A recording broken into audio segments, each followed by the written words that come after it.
Oleh lal thaki ma zai kan ngai thalenga hai mi pui vote mi pui ina kan view tamper mi pui vote mi pui view in hlang kai top 7 zai kan ngai thang lal thaki ba ma sa po kan RS nen po kan compare to kha tunge zai moi jok tunge zai nal jok ti song kan compare to tu he amma sapara top 7 in hlang kai ma saber chu lal thaki ma ni tuna zai lo ngai thang ka du ber lal thaki ma let's go chavit na ta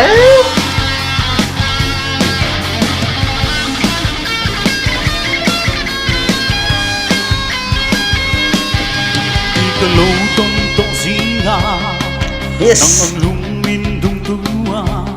Yes.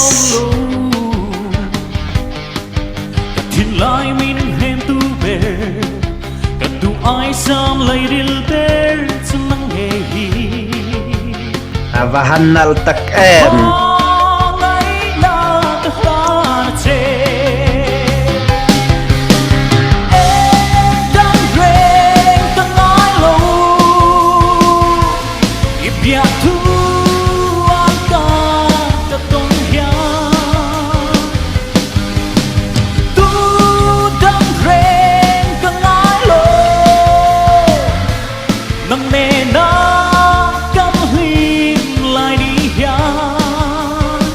avahan thiam tak ya lal thaki ma thiam le tu zai ve nia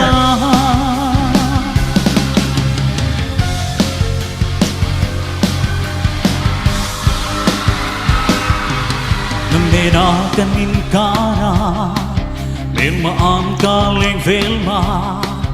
sala nal tu rel haturin selna angka zongkuarang no seli dong lai piara litena let's go dong reng kangai lo ibia tu aka katong hia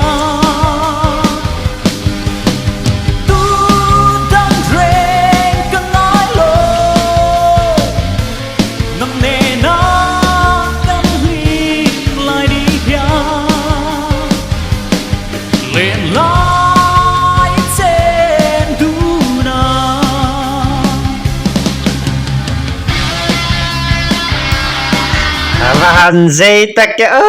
lal thaki ma top 7 han thing cha an mu dom le tu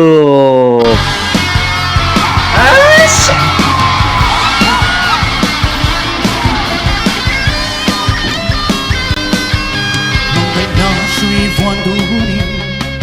she le nuang po mang du ila ek ma reng in chen lo kun pui sul tam po ve ma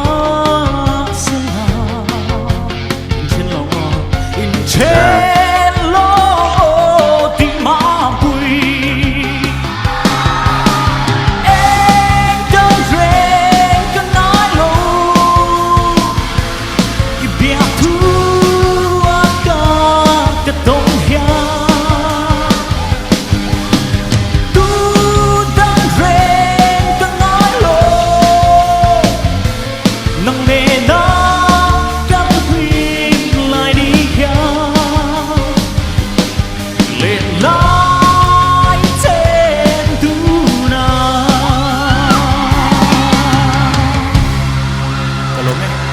avahan thiam tak lal thaki ma